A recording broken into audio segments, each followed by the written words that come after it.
예, 유포 독자 여러분 안녕하십니까. 9월 23일 목요일이고요. 월요일 같은 목요일입니다. 긴 연휴가 있었습니다. 5일 동안 추석을 전후해서요. 어제까지 긴 연휴 5일 동안, 작년에도 5일이었더라고요. 보니까 올해도 5일 이렇게 지나고 오늘 처음 뵙습니다. 연휴 끝나고 첫 방송을 하면서 오늘 현재 시각 23일 오후 5시 55분인데요. 예, 지금 5시 55분부터 녹화로 이 방송을 제작하고 있습니다. 여러분들은 연휴 때 여러 가지 뉴스들 홍수 속에서 여러 가지 어떻게 보내시는지 모르겠습니다. 저는 여러 가지 쏟아지는 뉴스들 중에 21일 날 문재인 대통령 유엔 총회 연설, 이게 가장 좀 기억에 남습니다. 지난번 방송 때도 말씀을 드렸습니다만 30년 전인 1991년 9월 17일 우리 남북이 유엔에 동시에 가입을 하면서 이른바 평화공존의 바탕을 만들기도 했고요. 그 남북기본합의서 또 한반도 비핵화 공동선언 채택으로 이어지면서 남북관계 발전이나 또 한반도 평화의 하나의 이정표가 됐다, 이런 평가를 받고 있는 날이기도 하고, 또 3년 전인 2018년 9월 19일 남북은 그 평양에서 정상회담을 합니다. 그래서 9월 평양 공동선언 그리고 판문점 선언 이행을 위한 군사 분야 합의서를 채택을 하면서 한반도의 전쟁 위험 제거, 또 근본적인 적대관계 해소, 교류협력 정대, 한반도를 핵무기와 또 핵 위협이 없는 평화의 터전으로 만들어 나가자, 이를 위한 실질적인 어떤 조치들에 합의하는 이런 진전을 이루기도 했습니다.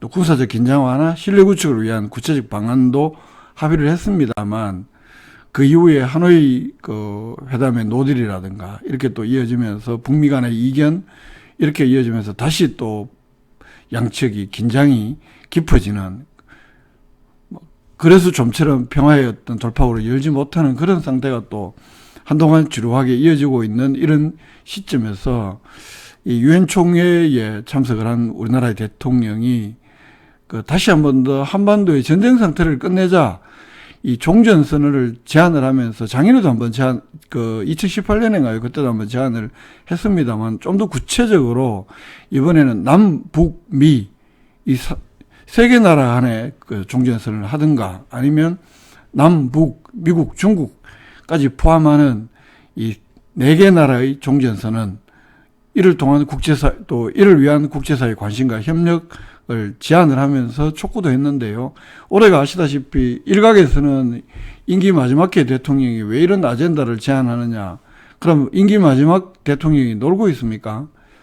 이 한반도 평화에 대한, 또 우리 한반도의 어떤 평화 구축에 대한 대통령의 절박함을 다시 한번, 절박한 인식을 더 드러낸 것 아닌가. 그리고 우리 남북 간의 긴장이 완화되기를 바라는 국민이라면, 민족이라면 당연히 귀 기울여 보고, 이걸 왜 임기 말에 제안하냐 이렇게 삐딱하게 볼 일이 아니고, 이런 제안 속에 담긴 절박함들, 또 한반도 평화체제의 중요성들을 바라보는 시각이 필요한 것 아닌가, 이런 생각을 했습니다. 오늘은 경주 소식들을 좀 간단하게 정리를 할 텐데요. 작년 2월 22일 날 우리 경주에서 오전에 동국대학교에서 진단검사를 받았던 대학생 한 명이 확진 판정을 받고, 그래서 우리 경주에 코로나19 첫 확진자가 발생한 이후에 오늘 1000명을 넘어서서 오늘 현재까지 1004명이 됐습니다. 정확하게 1년 7개월하고도 하루 만에 1000명을 넘어서게 됐는데요. 이 코로나가 아직도 끝나지 않고 지속이 되고 있다. 일각에서 단계적 일상회복, 위드 코로나를 이야기를 하고 합니다만, 여전히 돌파 감염도 많이 나타나고 있고, 이런 상황 속에서 이 긴장감은 늦출 수 없는 상황이 지속이 되고 있는 것 같습니다. 코로나19 소식을 좀 살펴보면요. 아시다시피, 조금 전에 말씀드렸다시피 오늘 1000명을 넘어서서 우리 경시 누적 확진자가 오늘 9명 양성 통보를 받으면서 1004명이 되었습니다. 정확하게 작년 2월 22일 이후에 19개월 하루 만에 1000명을 넘어서게 된 건데요. 이 중에 8명은 격리 중에 또는 격리 격리를 해제하면서 한 번 더 검사를 받는, 여기에서 확진 판정을 받았고, 한 명은 타직 확진자, 또 한 명은 파악 중, 그러니까 7명은 격리 중 또는 해제 전 검사에서 확진 판정 받았고, 한 명은 타직 확진자, 접촉자, 나머지 한 명은 감염 경로를 파악 중인 것으로 이렇게 나타났고요. 말씀드린 대로 9월 누적 확진자는 1,004명, 그리고 9월 달에만 144명째 오늘 코로나19 확진자가 우리 경주에서 발생을 했습니다. 백신 접종률은요, 오늘 0시 현재 1차 접종을 받은 우리 경주 시민이 17만 4,044명, 그래서 68.9%, 우리 대한민국 전체보다는 1%포인트 좀 늦게 가고 있는 형국인데요. 그리고 접종을 완료한 시민은 11만 2,260명 해서 44.49%, 오늘 0시 현재 기록이고, 오늘 오전 11시 현재 밀접 접촉자, 자가격리 중인 시민은 287명, 얼마 전에 한참 많이 나올 때 700명 넘게 자가격리되어 있던 데 비하면 많이 줄어든 숫자이긴 합니다만, 어쨌든 우리 경주에서 밀접 접촉자로 분류가 돼서 자가격리된 시민은 누적 8,066명이고요. 진단 검사 중인 시민은 오늘 오전 11시 현재 1,410명, 누적 검체자 수는 거의 인구수와 동일한 24만 4,612명이 지금까지 코도 찔리고 이런 진단검사를 받은 셈이 됩니다. 관련해서 경주 소식 한두 개만 좀 살펴보면요. 그러니까 독감 예방접종도 지금 14일부터 무료 예방접종이 실시가 되는데, 올해는 코로나 접종이 동시에 진행이 되고 있기 때문에 이 의료기관별로 접종 가능 인원이 제한이 된다고 합니다. 따라서 예방접종, 독감 예방접종을 하시기 전에 의료기관에, 당해 의료기관에 접종이 가능한지 여부를 반드시 확인하는 것이 좀 중요하다라고 이렇게 경주시가 밝히고 있습니다. 14일부터 올해 인플루엔자 독감 무료 예방접종 시작을 했는데, 무료 예방접종 대상자는 생후 6개월에서 만 13세 어린이, 그리고 임신부, 또 만 65세 이상 어르신이 독감 무료 백신 접종 대상인데요. 기한을 따로 정해서 하고 있는데, 임신부와 생후 6개월 8살까지는 14일부터 내년 4월 30일까지 이렇게 일정별로 이렇게 연령대별로 안내가 되어 있고요. 예방접종을 하려면 무료니까 보건소에서는 지금 코로나19 예방접종 때문에 이 독감 예방접종을 올해 보건소에서는 하지를 않고, 지정된 병원 또는 의원에서 독감 예방접종을 하는데요. 이 경주시 보건소 홈페이지나 이런 등등에서 가까운 곳 확인을 하면 되고, 예방접종이 올해는 코로나19도 같이 되기 때문에 병의원의 무료 예방접종 인원이 아무래도 좀 제한이 되기 때문에 미리 병원에 코로나19 예방접종을 하러 가시기 전에 당에 예방접종이 가능한지 여부를 확인하고 가시는 게 중요하다, 이렇게 보건소에서 밝히고 있습니다. 예, 이제 코로나19 소식은 여기서 정리를 하고요. 오늘 경주 뉴스를 좀 정리를 해볼 텐데, 톱 뉴스는 아까 말씀드린 대로 우리 코로나19 발생자 현황 뉴스를 오늘 톱 뉴스로 올려놨고요.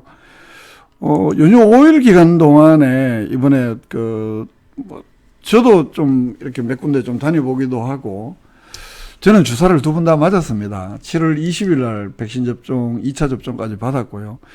했었는데, 이번 연휴 기간 동안에는 전체적으로 이동 인구가 아무래도 가족 간에 모일 수 있는 인원수도 좀 늘었고 해서, 요번 설보다는 훨씬 더 많은 이동이 있었던 게 사실인 것 같고, 한 4% 더 많이 이동량이 증가를 했다고 하죠. 우리 경주에도 그래서 18일부터 어제까지 5일 동안 연휴 기간 동안에 사적지 관광객은 작년보다 무려 70% 이상 증가를 했고, 보문 관광단지는 작년하고 비슷한 수치다, 이렇게 집계가 된 자료가 있어서 뉴스로 말씀을 드립니다. 시설관리공단, 경주시 시설관리공단이 관리하는 사적지가 동궁과 월지, 대릉원, 오능, 포석정 합해서 김시장 운묘까지인가요? 그래서 6개인데, 이 연휴기간 5일 동안에 87,800명이 방문을 해서 작년 추석 연휴도 5일이었더라고요. 작년에 51,261명보다는 한 36,500명이 증가를 해서 71.3%가 그 사적지 관광객이 증가한 것으로 이렇게 집계가 됐습니다.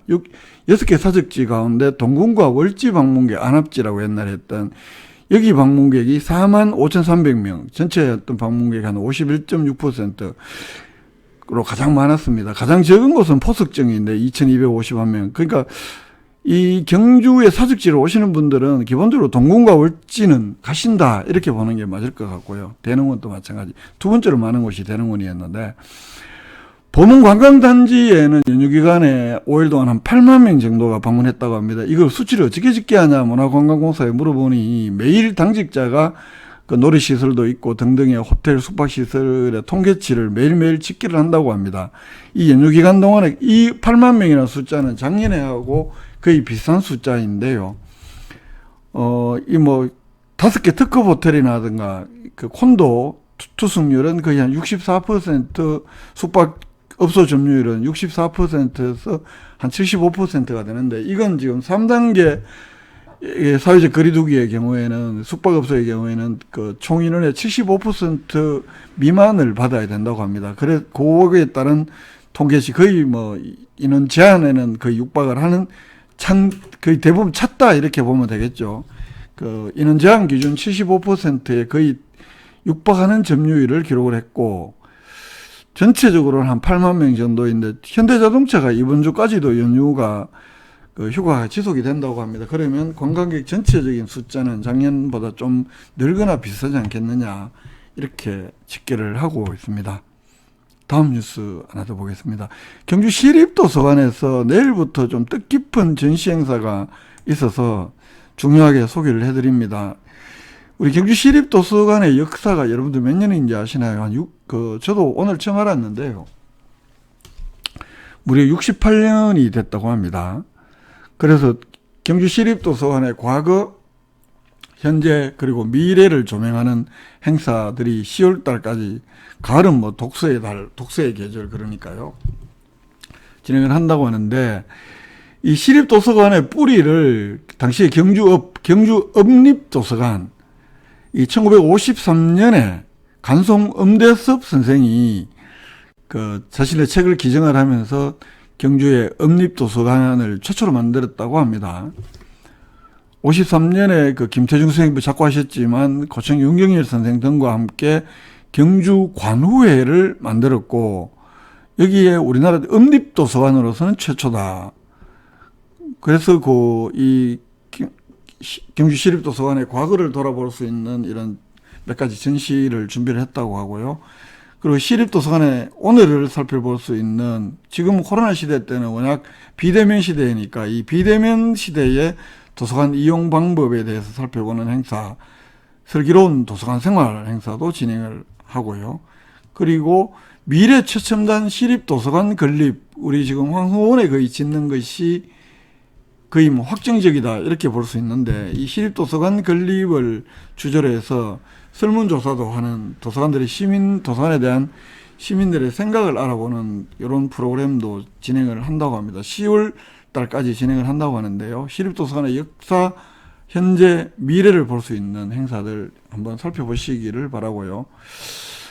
여기에 간송 엄대섭 선생이 있는데 이분은 울산 출신입니다. 울산 출신인데 우리나라 도서관의 거의 효시라고 볼 수 있는 마을문고 운동을 대중화시켰고 또 전국 단위의 어떤 공공도서관 건립 운동에 일생을 바쳤던 인물이라고 합니다. 1951년에 개인 장서 33,000여 권을 토대로 울주군에 사립도서관을 설립을 했고 또 탄환상자에 총알상자죠. 그죠?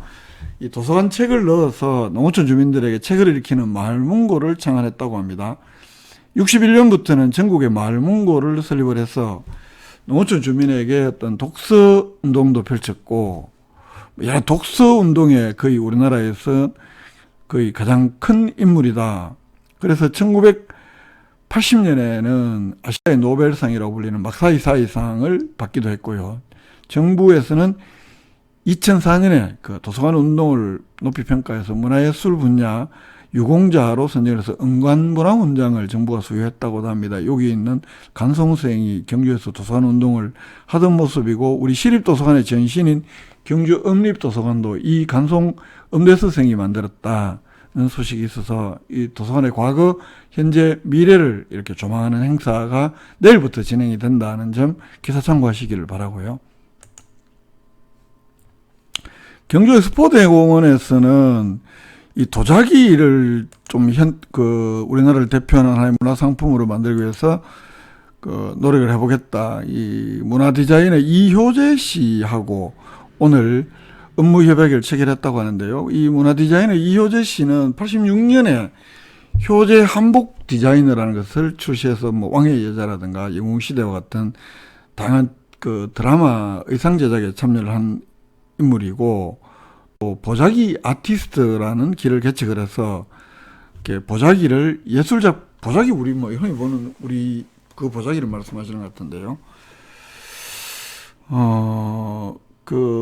오늘 이 양해각서를 업무협약을 체결하면서 그 보자기를 활용한 다양한 문화상품 연구 또 개발에 협력도 하고 뭐 그러겠다.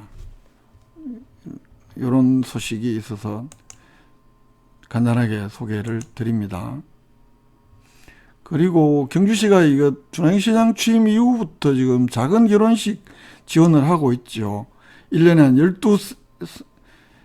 1년에 뭐 10상 정도 이렇게 지원을 하고 있는데, 올해는 상반기에 6상 지원을 했고 하반기에 2상을 더 지원을 한다고 하는데요. 신혼부부, 결혼할 사람. 이 경주시의 여러 가지 공공장소들을 예식장으로 이렇게 경주시가 제공도 하고, 또 뭐 한 300만 원 상당의 사진 촬영이라든가 신랑 신부복 그 대회라든가 메이크업 이런 한 상당 한 300만 원 정도의 지원도 해준다고 하는데, 이른바 작은 결혼식이라서 옛날 경주시장 간사인 경주시 국제문화교류관, 경주문화원, 보문정, 경주세계문화엑스포공원, 여기서 보시는 것처럼 여기는 그 황룡원인데, 그래서요, 황룡원은 이 장소에 포함이 되나요? 개인시설인데, 사립시설인데, 등등을 하여튼 한 13곳의 공공시설을 무료 또는 저렴한 비용으로 이용할 수 있다고 합니다. 경주시 여기 안내받을 수 있는 방법도 있고요.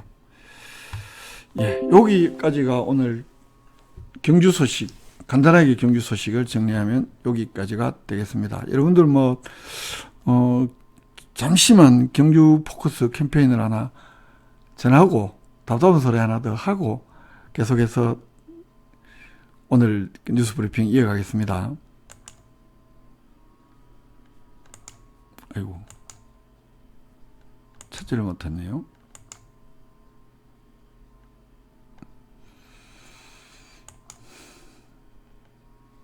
화면이 넘어가지가 않아서 조금 시간이 걸립니다. 여러분, 잠시만요. 예.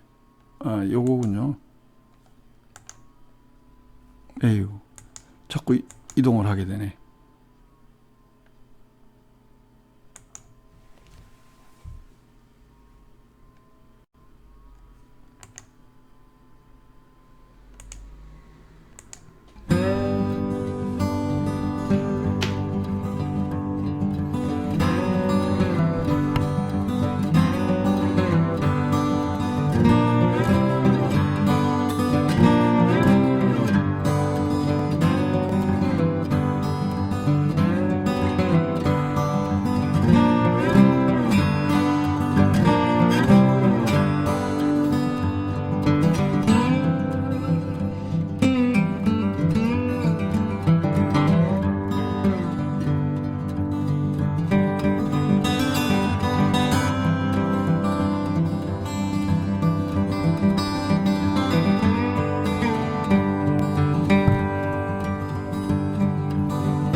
예, 오늘 경주 바깥 소식은 문재인 대통령 아까 방송 시작하면서 서두에도 말씀드렸습니다만, 시작하면서도 말씀을 드렸습니다만, 사실 올해가 문재인 대통령 임기 마지막 해에 그 한반도 종전선언 카드를 다시 한 번 더 국제사회에 제안을 했습니다.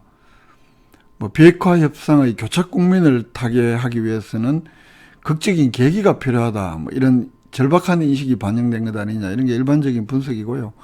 한편에서는 이 최근 엄중한 한반도 정세 속에서 이게 북한이나 미국의 호응을 끌어낼 수 있을지는 낙관하기 어려운 것 아니냐, 뭐 이런 전망도 있습니다. 또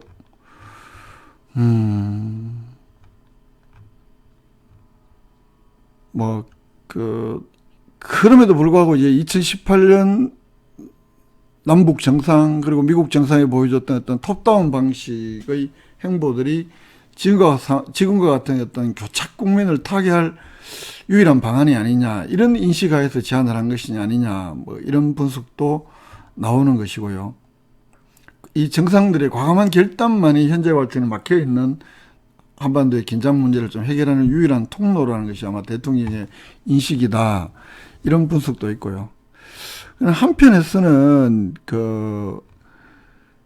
아까도 말씀드렸다시피 북한의 태도 변화를, 또 미국하고 중국 간의 어떤 여러 가지 패권 다툼 속에서 중국 쪽에도 어떤 협력을 기대하기 어려운 것 아니냐, 적극적으로 나설지 의문이다, 이런 시각도 많고요.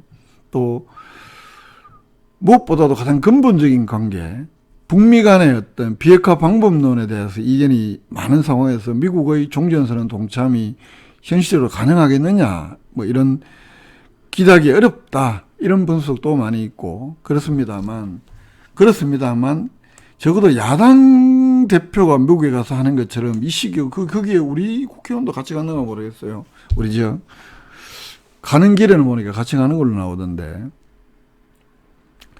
그런데도 이 대통령이 한반도 평화, 남북 평화에 대한 이런, 그리고 지금 우리는 어디까지나 휴전 상황이잖아요. 전쟁이 끝나지 않은 상황, 이 불안한 상황. 종전선언이 어떤 국제법적으로 효과를 갖기는 한계가 있다, 여러 가지 한계에 대한 이야기는 많이 합니다만, 그럼에도 불구하고 책임 있는 나라들의 종전선언은 남북 간의 관계를 훨씬 더 다른 국면으로, 한 단계 다른 국면으로 나가게 하는 아주 중요한 질적인 변화의 의미를 가진다는 것은 한반도 문제에 조그만 고민을 하는 사람이 누구나 알 수 있는 문제, 그만큼 절박한 문제이기도 하다는 거죠. 그렇기 때문에 임기 마지막 대통령이 일절 어떤 정치 고려보다는 말 그대로 자신의 임기 내에 한반도 평화에 대한 한 단계라도 진전시키고 싶은 어떤 절박한 마음의 표시가 아니었냐, 저는 그렇게 이해를 하고 있습니다. 그런 점에서 우리 한반도 종전평화 캠페인에서 지금 2023년까지 종전선언 휴전협정 70주년이 되는 2023년까지 국제사회가 힘을 모아서 종전선언을 하자는 것과도 궤를 같이 하고 있는 문재인 대통령의 이런 노력들은 저는 적극 지지하고, 우리 한반도 평화 세력, 국제 평화 세력들이 의당 지지하고 성원을 보내야 될 문제다, 이렇게 생각을 합니다. 오늘 제 주제하고 좀 넘지만 이런 한반도에 대한 이야기는 여기까지 하고요. 이건 사진은 제가 춘천 의암호에 어제 가서 찍었던 사진입니다. 아시다시피는 아니고 제 아이는 강원도에 군에가 있기 때문에요. 이 명절날 차례만 지내고, 보통 그 다음 수수는 형님들하고 소주 한잔하고 아버지 산소에 가서 성묘를 하고 이런 게 이제 통상적인 명절날 수순인데, 올해는 처음으로 아이가 마음이 서여서 사실은 차례만 지내고 형님에게 양해를 구하고 아이에게 갔습니다. 올라가는 길에 보통 한 4시간 정도 걸리는 거리인데, 이번에는 추석 당일날 올라가니까 제천 이쪽에서 엄청 막히고 하면서 한 6시간. 그래서 1박 2일, 이렇게 보내고 이렇게 했습니다만, 어제 이렇게 그러면서 사실은 아버지 산소 안 가는 건 이건 불효죠. 제 개인적으로는 엄청나게 불효이고, 그래서 오늘 제 SNS에도 썼습니다만, 내리사랑은 있어도 치사랑은 없다는 어르신들의 연말이 딱 맞다. 이제 그런 생각도 하나 했고요. 또 한편으로 이렇게 내려오면서 1박 2일이라는 게 그러니까 많은 24시간을 같이 있었던 거죠. 꼬박 추석 날 한 6시간 걸려서 오후 한 4시 돼서 도착했다가 헤어진 게 어제 한 3시 45분 정도 헤어졌으니까 그 뭐 만 하루 정도 있었는데 좀 모르겠습니다. 이게 저는 그 제 아이를 혼자 이렇게 또 두고 오면 또 마음이 좀 그렇고. 근데 어제 쭉 라디오 어제 내려오는 길은 뭐 차가 막힘없이 쭉 내려오는데요. 그 CBS 라디오의 배미양의 뭐 음악 뭐 거기에 이렇게 한 어머니 한 분이 신청을 하면서 자식은 갈증인 것 같다. 아이들이 추석 때 왔다가 돌아가고 나니 이제 아쉽다. 뭐 이런 표현을 자식은 갈증이다. 뭐 이런 표현으로 이렇게 사연을 신청곡을 보내면서 사연을 그렇게 보냈더라고요. 그 표현을 들으면서 저도 무릎을 딱 쳤습니다. 아, 그렇지. 이게 아이는 그렇구나. 아이라는 존재는 부모와 자식 간에 부모가 아이에 대한 마음은 그런 거구나. 늘 함께해도 부족하고 뭔가 채워지지 않는 아쉬움이 있는 것이라는 생각을 이제 한번 하면서 이렇게 내려왔는데요. 여러분들은 아이에 대한 생각이 어떠신가요? 제가 너무 과한가요? 예. 오늘 9월 23일 경기포커스 뉴스 브리핑 5시 55분부터 녹화로 진행한 오늘의 뉴스 브리핑 여기서 모두 줄이겠습니다. 내일은 라이브로 여러분들 찾아뵙겠습니다. 긴 시간 함께 해주신 독자 여러분 고맙다는 말씀 드립니다. 구독하기와 좋아요를 한 번씩 눌러주시면 그리고 공유도 주변에 좀 해주시면 그게 저에게는 가장 큰 응원이고 힘입니다. 한반도 종전평화 캠페인에 포털에 갔어요. 한반도 종전평화 캠페인에 가셔서 혹시 서명 안 하신 분이 있으면 전 세계 1억 명 서명운동에 동참해 주시기도 한 번 더 이 문재인 대통령의 21일 유엔 총회 연설에 맞춰서 다시 한번 그 캠페인에 여러분들의 동참을 호소하면서 오늘 방송 모두 줄이겠습니다. 독자 여러분 고맙습니다. 내일 다시 뵙겠습니다.